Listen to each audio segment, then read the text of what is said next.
Welcome to the Become Revolutionary show, where we talk to you about how to get over those hurdles to become revolutionary in life and business. We're your hosts, Noelle and Charlene, and today's topic is all about overcoming adversity and creating your own happiness. That's right. Today, Justin Schenck is joining us. He's an entrepreneur, a speaker, and the host of the top-rated podcast, The Growth Now Movement. He's been named a top 8 podcaster to follow by Inc. magazine, featured in Thrive Global, and chosen as an icon of influence in the new media space. I am so excited for our conversation today. Welcome, Jason. Thank you for joining us. Oh, thank you so much. I'm excited to be here. I'm excited to.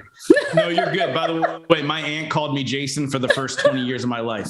So look, you nailed it all, right? All the last name mispronunciations and now the first name. So, but honestly, just super excited to be here and excited to dive in and see where this goes. And hopefully we say one or two things that your audience goes, wow, that kind of made sense.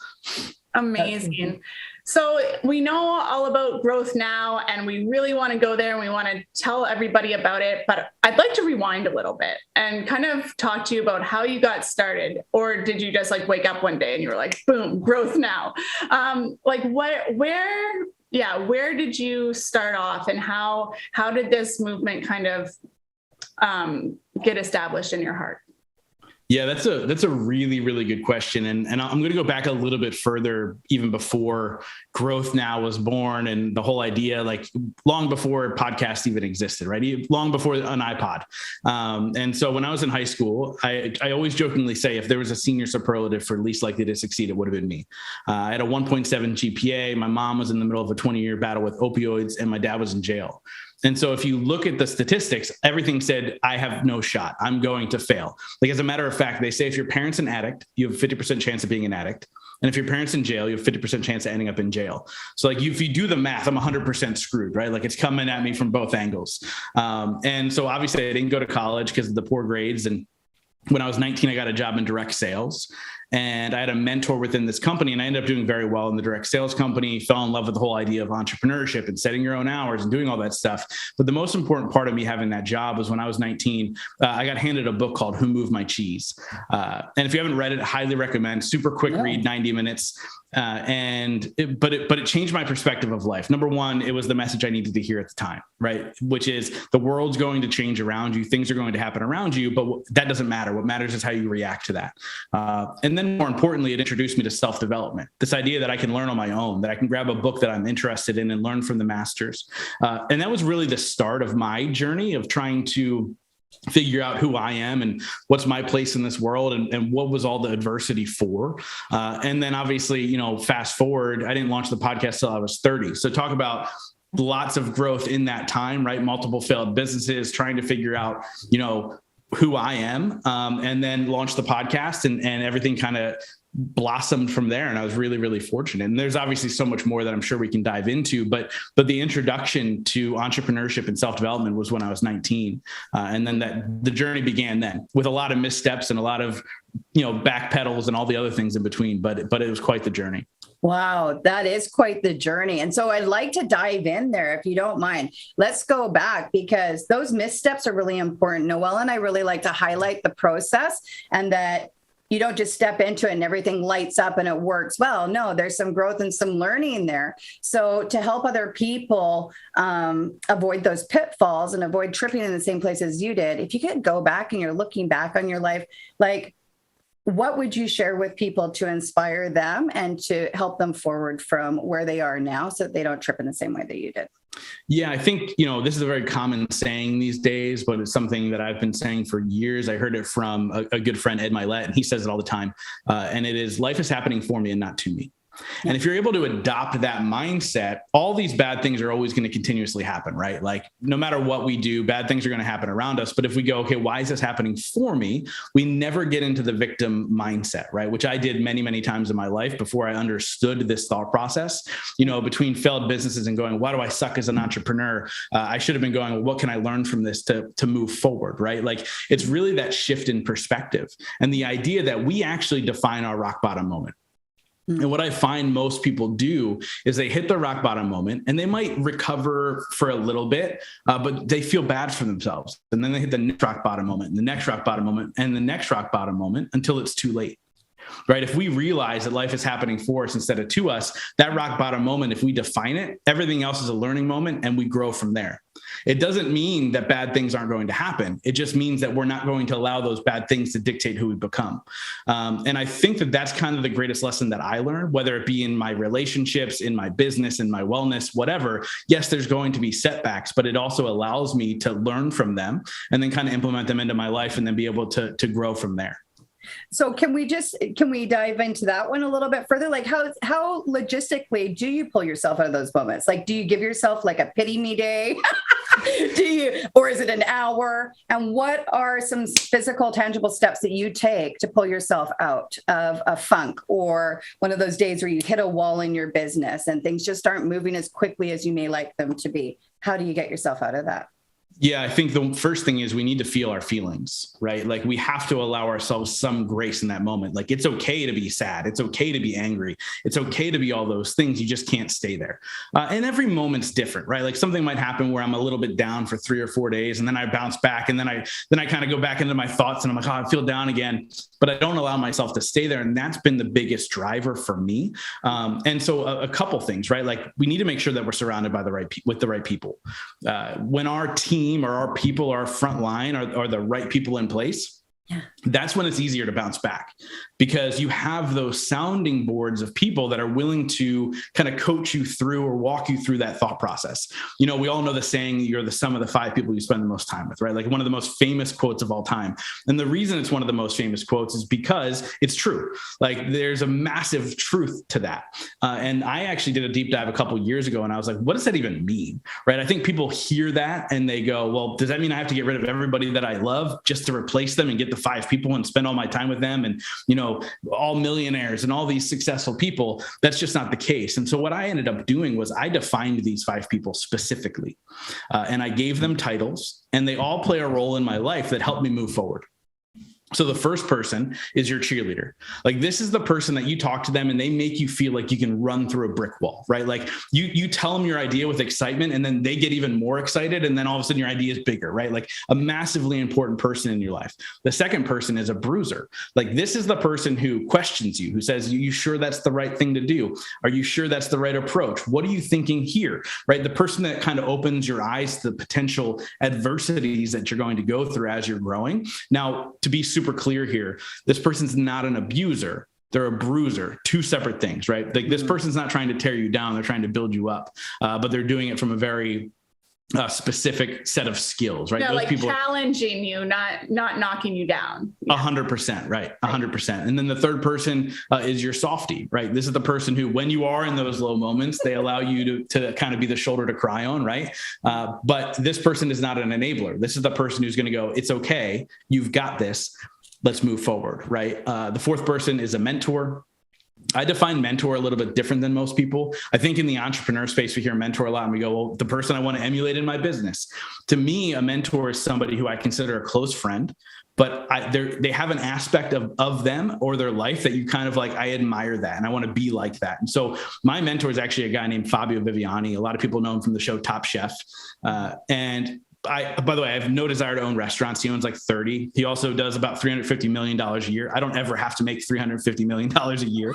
But he is such a giving person and he gives more than anybody I know. And so I admire him as a mentor because I want to give like he gives. Right. And so what do I have to put in place in order to be that person? And then the fifth person is a coach. Like I really believe that you should always have some sort of financial investment into your future, whether it be in relationships and spirituality and in your wellness and whatever.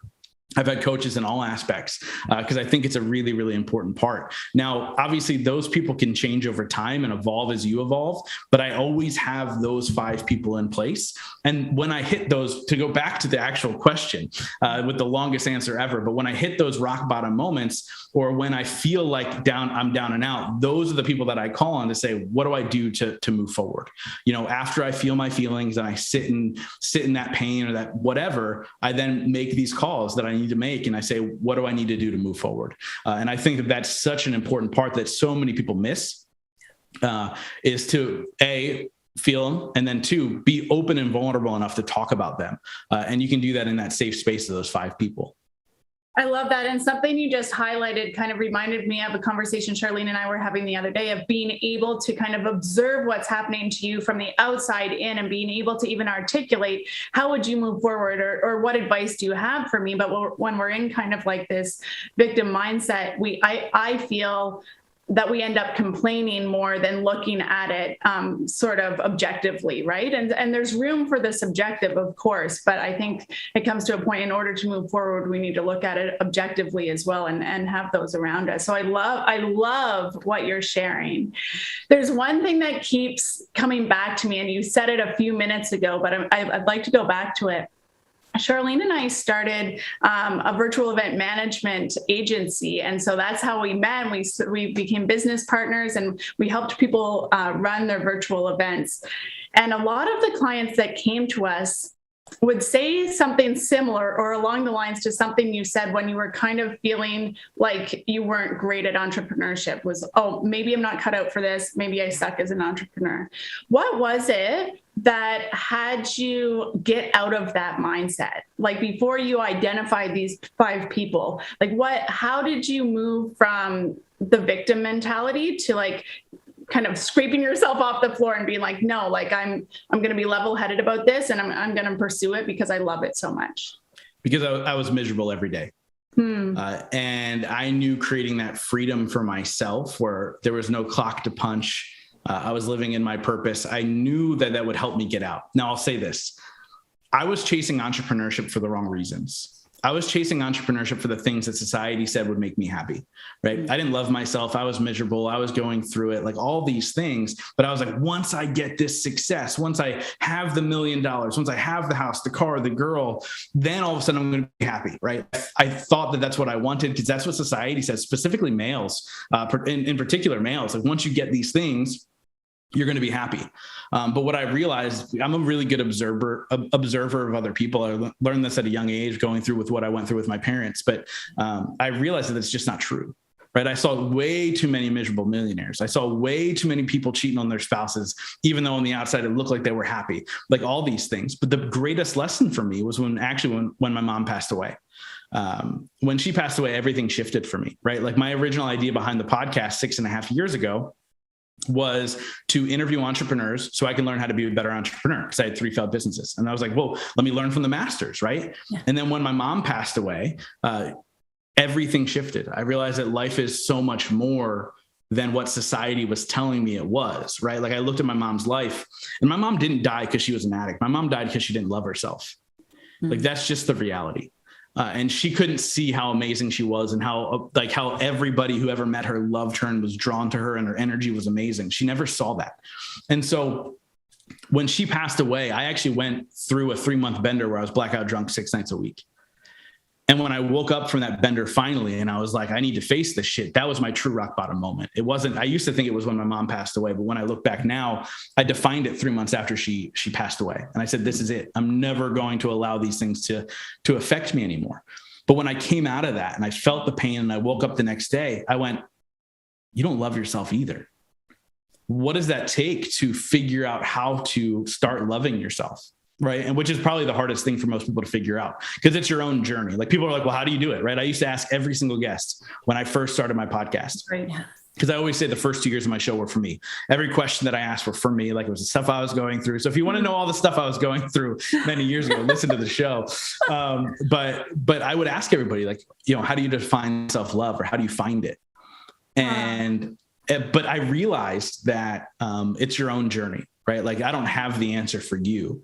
I can give you some tips and tricks to start and begin and look at yourself a little bit differently, but everybody has their own journey. And so I was able to really kind of figure that out. And I can tell you right now, I have success in my life. I've got an amazing fiance. We have a beautiful home. We drive nice cars. We have all the things that society told me that if I had it, I'd be happy, but I found happiness before I had it. Mm-hmm. And I realized that finding happiness before I had it is now the reason that I have it. right? I was thinking of it backwards. Like I thought that once I had it, I'd find happiness, but I had to do it the other way. And that was really my journey. The first 2 years was my journey, like trying to figure out so many different things and take away little nuggets. And, Ed Milet came on my show 4 years ago, whenever it was, and he cried because I have different conversations with people because I needed to know more. And so that for me was like the power of asking questions was so incredible. And I was able to really kind of build myself back up or build myself into the human that I was meant to be. Wow. So speaking of being observant, like Charlene and I always say, like, we're so happy we met each other because we're also very observant people. And so we can often like notice. My mom always said I'd walk into a room, even as a little kid, and size it up, oh, that person's not feeling well, or like what's going on. And, I've observed, and I'd like to pick your brain on this. I've observed that anyone I deem successful, like whether they deem themselves successful or not, have overcome some sort of like massive adversity. Like they have a story. And so do you feel like success, that is a component to success in some way? Yeah, success is a funny word. I ask every single guest to my show, how do you define success? And obviously it's always different, right? Like I think everybody else has their own thing. But I do think that you need to overcome some sort of adversity in order to create success in your life. And here's why. We all have adversity, right? This just happens to be my story. Right. Everybody has their own adversity, right? Like I don't ever downplay what somebody else went through. Very often they try and downplay it. Like, well, it's nothing. It's like nothing that you went through. Right. And I go, whoa, no, but for you, it was everything. Right. For you, it was everything. And they did this study actually, and I'm going to mess this up, but I'll try my best. They did this study of inner city kids and then kids who lived in like the rich suburbs, and they like checked their brains and all the things. And the what we view as little traumas in life to the kids in the rich suburbs affected their brain the same way as a kid in the city whose mom died of a drug overdose or his father be shot or whatever the case may be. So it affected their brain in the same way. And so we all have traumas that we should never downplay. We should never downplay them. So yes, the answer to your question is I do believe that you need to overcome some sort of adversity in order to become successful in life, because otherwise you're just stuck in the why me or woe is me type of mindset. But again, how do you define success? And what do you consider overcoming adversity? I think is the main question. Mm-hmm. I love that. I've been through a lot of adversity in my life too. And, what really started to shift my perspective was my dad's suicide. It was a week before Christmas. My daughter was one at the time, single mom. There's a whole story behind that. And afterwards, I went through another 17 deaths over the course of 5 years, and it changed me. I had a disconnect between my heart and my head. What I learned in that journey of coming home to myself again was, I agree with you 100%. Feel the pain, be in it.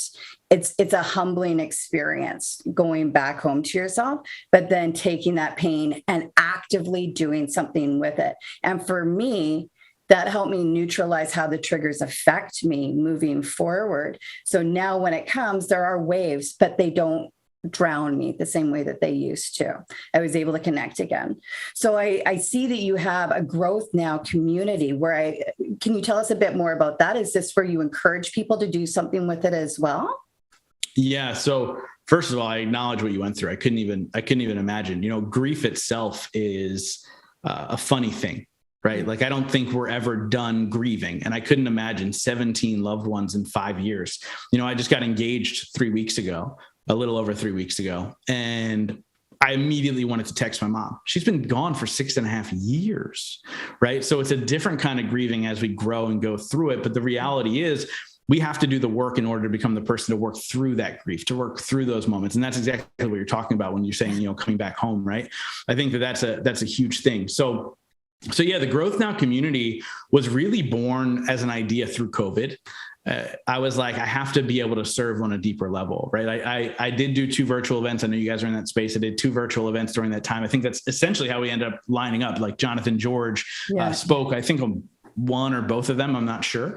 And then I've done 2 in-person live events. And so obviously as COVID came out, I was able to do a live event about a month and a half ago, which was a great success. And I loved being in the room, but I was like, it needs to be so much more than this. And so I launched the community off the back end of that live event.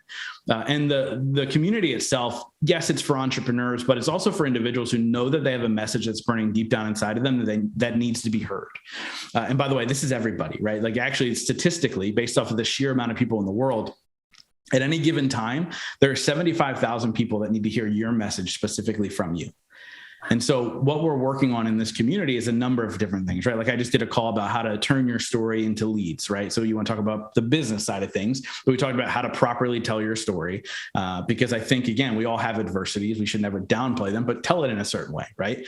It's all that stuff. But I also bring in guest mentors every single month. So tomorrow, as of this recording, so this will come out after, but tomorrow we have Brian Scudamore, who's a CEO of 1-800 Got Junk, coming in to speak. I used to work there a long time ago. He's amazing, interesting man. Yeah. Yeah. So he's coming in to mentor. He's been on the podcast 3 times, but to see the growth, I mean, I think the first time he was on the show was actually episode 5, which is kind of mind blowing. I think 1-800 Got Junk was going to do 150 million that year. So 6.5 years ago, they're going to do $660 million this year. Like the growth is just amazing. Nick Santanastasa was month 1. And if you don't know who that is, like he's incredible. So every single month I bring in a guest mentor, we do group calls, we do all this stuff. But for me, more importantly, is about building community of like-minded people. But I talked before about those 5 individuals that you surround yourself with. You find those 5 individuals in your community. So the first step is finding that community, right? When I talk, I walk people through an exercise and I have them write down those people. And then I write down who is that person next to that title. And then I go, who has all 5? And 9 times out of 10, 75% or more of that audience does not raise their hand. And to me, that was the game changer. That's what set everything off in my life in such a good way. And so that's why I wanted to build a community to give every single person the opportunity that I had in order to grow my brand, right? Like learn from the greatest minds in the world, connect with some of the coolest people. Like that was the ultimate idea behind it. And just really, really excited to see it continue to grow. And the stories have been phenomenal already out of it. And so just really, really blessed to be able to build that. Because I look at what I've been able to do as a blessing and an opportunity. And so I go, okay, well, if this is a blessing, how do I pass this forward? How do I give this to more people? And the community was hands down one of my favorite ideas I've ever come up with. That's amazing. So the website is growthnowmovement.com. Is that no? So for the community, it's growthnow.community. And my goal was to always make it an easy access point. So it's $47 a month, or $497 for the whole year if people are interested in just locking that in. And I did that on purpose because I knew in many moments in my life that I was like, I can't afford a $10,000 coach. Like I can't do that. Right. And when people work one-on-one with me, they'll pay me upwards of that, if not more, depending on what they want. And so I was like, how do I make it affordable? And this was the way to do it. And the coolest part is we have people just starting out in the entrepreneur space that's in the community, and we have people making millions of dollars that are part of the community. And it's really about them coming together and collaborating and being a part of one another's lives in order to see everybody succeed. And so weird. I had this idea and put in the work, and all of a sudden here we are. We finally have it coming together, and I'd love to see it grow over the next 3 to 6 months and continue to pour into them as much as I possibly can. Oh, man. Well, I'm looking forward to some of our viewers coming to join your community. I'm interested in checking it out. I was also going to say something that stood out to me when you mentioned those 5 people. You were mentioning it was something like the softie or something like that, right? Yeah. And where I know that I've tripped in my life, and I know others have as well, is mistaking that my partner can be that person for me. And I don't know if you've heard this come up a lot, but I just it's coming up a lot for me right now to bring up.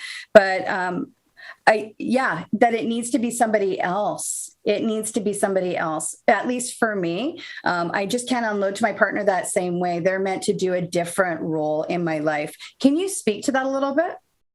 Yeah. And yes, I can. And I'll say this. So my fiance is my softie. Now and the reason I share that is because everybody is different, right? Like both me and my fiance are very much growth mindset, growth driven. We do partner in business in a certain aspect. We do retreats together, like super intense 3-day retreats together.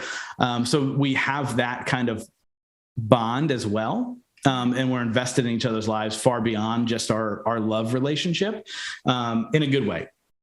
You can't do that with everybody. And there's nothing wrong with that, right? Like her and I met later in life, and we both did a ton of work before we met each other, and we were very much on the same path. And so that makes sense. Now, that doesn't work for everybody. And that's why you have to kind of take a step back and go, who are these people really? And if I don't have them, where do I go to find them? Right. And that's why we talked about community. And I'm not saying Growth Now community is the answer for everybody, but there's plenty of meetups. There's definitely networking opportunities. There's this way to build or live events or even virtual events, right? Like my networking within my virtual event was amazing. And so it was like, you could find community that way. Right. And so very, very huge to get involved and kind of put yourself out there. Another kind of thing that I realized as I was going through this, by the way, I'm writing a book about these 5 relationships.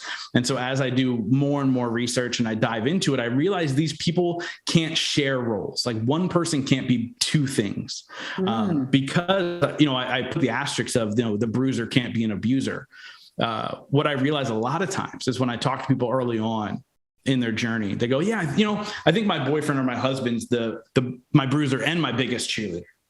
I go, you need to be aware that that person could potentially be manipulating you through the cheerleading in order to be an abuser.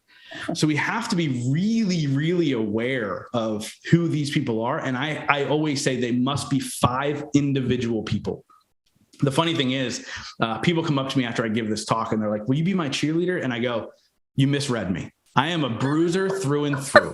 Like I am tough. Like I am not the person to sit there and go, oh yeah, buddy, it's okay. You got this. I'm like, okay, now get your shit together and move forward. Right. Like that's who I am. And I ask the right questions, but people always think I'm the cheerleader. I think part of the journey is too, like, who are you? Who are you to people? And it's not always the same. But I'm a bruiser to everybody in my life. Like even my fiance was like, you're my bruiser. Like, I know that you are, because I question, I go, why don't you do this? Or what about this? Or what about this? Right. I do it from a loving standpoint, but that's just who I am. And so yes and no, right? Like it depends on who your partner is and on what role they should fill or can fill in your life. That's so great. So, Justin, we end every show with some rapid fire questions that we do not forewarn you about. Are you game to play? Let's do it. Let's do it. Awesome. Pull some up here. All right, here we go. What's your favorite drink? Glenlivet 15. And what is your favorite number and why? My favorite number is 34. It was my number in Little League. So when you're a little kid, like 2-year-olds, like my favorite number is 2, my favorite number is 3. As they get older, I got to 7 and I was like, everybody's favorite number is 7. 34 was my number when I played Little League. And I was like, you know what? 3 plus 4 is 7. So I'm going to say 34. And so 34 is my favorite number because of that. Awesome. I like how you identified that you liked the number 7, but didn't want to go with the crowd. So yeah. What's your favorite book? I always say Who Moved My Cheese. My cheese. Right. Yeah. So I'll stick with that. There's some great books. I'm a really big, biography reader and all that stuff. But I think Who Moved My Cheese will always be the one that I recommend. Awesome. Do you have a favorite memory? It's a great question. I have a terrible memory. I always think about I have to really dig into figure out childhood memories. I would say anything around the holidays for me. I'm a huge Christmas freak. And so, being together with family at the holidays. So not one specific thing, I don't think, but just but the holidays are cool. And maybe my first event in 2019, I think actually, yeah, I'm going with that. So my first event in 2019, I remember, first of all, I thought nobody would show up. I sold it out, but I thought nobody would show up. It was this weird thing. Everybody showed up. It was a packed room. And I came out on stage and I had never heard a room so loud in my life. And I was like, oh my God, this is for me. And so I would say that's my favorite memory. Oh. That's my favorite memory. Wow. I love that. If you could live anywhere in the world, where would it be? So I before I met my fiance and she has 2 kids, I could live anywhere in the world and I stayed right where I am. So I would say as of right now in this chapter of life, I would say in a town called Wyomissing, Pennsylvania, that nobody's ever heard of unless they're from here. So right here. Awesome. Do you have a favorite hobby or any hobbies at all? I don't know if it's a hobby, but I really enjoy a good cigar. So I don't know if that's a hobby. Is that a hobby? That's a hobby, right? Like people get really obsessed with them. So I enjoy a good cigar. Yeah. What time of the day are you most productive? So I would say in the morning. So I actually set up my day to usually be done work around 2 p.m. every single day. And so what I do is I create a to-do list before I wrap up my day for the next day. And then my goal is to get that done. And then if I'm done before 2, I usually stay and get some extra stuff done. But if I'm done at 2, I'm done. And then if I didn't finish the list, I keep working. So I would say in the morning. So every morning I wake up, I walk 3 miles after my cup of coffee, and then I get to work, and then I'm super productive, probably until about right now. And then the last 2 hours, I kind of trickle out, but I have to get that list done every day. I love it. And my favorite question, what is your guilty pleasure? This is terrible. Cigars and scotch. Like, I don't like, clearly my whole life revolves around cigars and scotch, but yeah, so that is also my guilty pleasure, because I also know that's not very healthy for you, but I enjoy them. And more importantly, with a good cigar, 2 things. Number one, if I'm smoking a cigar by myself, it's my best brainstorming time. And then if I'm smoking a cigar with somebody I love and admire, it's great conversation. And so that's why I ended up loving cigars, because it allows me the time to step away from all the things and just have an hour to myself or with a great friend, and really get some stuff done, at least up here. So that's why I like amazing. Hey, you balance it out with your walking in the morning. You're good. Yeah, that's right. That's right. By the way, it's noon and I've already worked out twice today. So, try and balance it out. Folks. It's just been a blessing and an honor having you join us today. Thank you for sharing so openly with everyone, Justin. And just thank you so much. Any closing thoughts before we wrap up today? That's a great question. And I get this a lot. Like, what's your final thoughts or whatever? I think more than anything, anybody listening to this, right? That means they're into self-development. That means they're trying to grow. That means they're striving to go be something or do something, maybe a little bit better than they're doing it today. Yeah. I'll say this. I think the first thing we need to acknowledge is that you're exactly where you're supposed to be. And that's beautiful. And I think a lot of people miss that in this growth journey. They think that they need to be at the end result, but the reality is there is no end result, right? The end that we all have is the same, which is death. And whatever you believe happens after that, I'll let you believe that. That's perfectly fine. But that's the end result for everybody in this lifetime. And so enjoy the journey and enjoy the process. And the first step is realizing where you are right now is beautiful. And I think that's such an important message for people to hear. Wow. Thank you so much.